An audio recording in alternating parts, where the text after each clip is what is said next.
好慶今次可以喺香港站再次見到你啊！咁從2015年第一次聽你嘅歌認識到你開始咧，其實你到而家已經陪伴咗我成11年咁耐啦，都陪伴咗我好多嘅低谷嘅時刻。前幾年有一日我睇緊周柏豪嘅 IG 嘅時候咧，就發現原來棘一棘佢呢一張大隻相，就會見到我當年去睇佢演唱會時候嘅相啦。呢張相就係疫情呢幾年俾咗好多鼓勵。好開心可以參加你今次喺香港嘅見面會啊！對上一次都已經係7年前嘅會展嘅香港 show 啦。7年前我都仲係個中學生，嗰陣時都冇咁多錢。而家係個大學生，準備畢業。終於可以喺香港睇你嘅 show 啦！我都等咗好耐啦，我中意咗你12年啦，我終於第一次喺香港睇你開 show。呢個咧就係會展場影嘅相啦。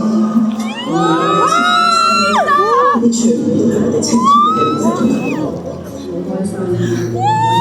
希望你出多啲新歌俾我哋聽啦！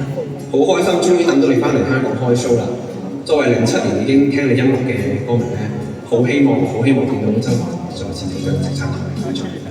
我知道依家嘅你咧唔會好在意中國呢啲嘢，但係我覺得周柏豪嘅音樂係值得更加多肯定。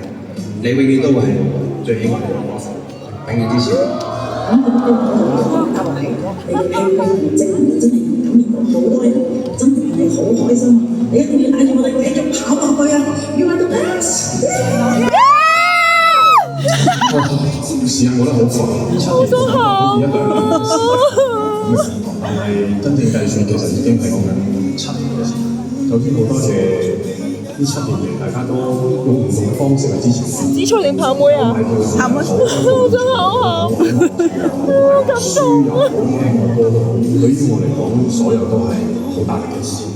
雖然我唔能夠每一位都可以親口面對面咁同你講多謝，咁但係我相信對於大家嚟講，我做好我自己，我相信對於大家嚟講就係最好開心。聽到你哋嘅歡呼聲，聽到你嘅掌聲，我就知道我嚟到呢度翻到呢度係非常多謝你哋。睇住我嗌下啦喂！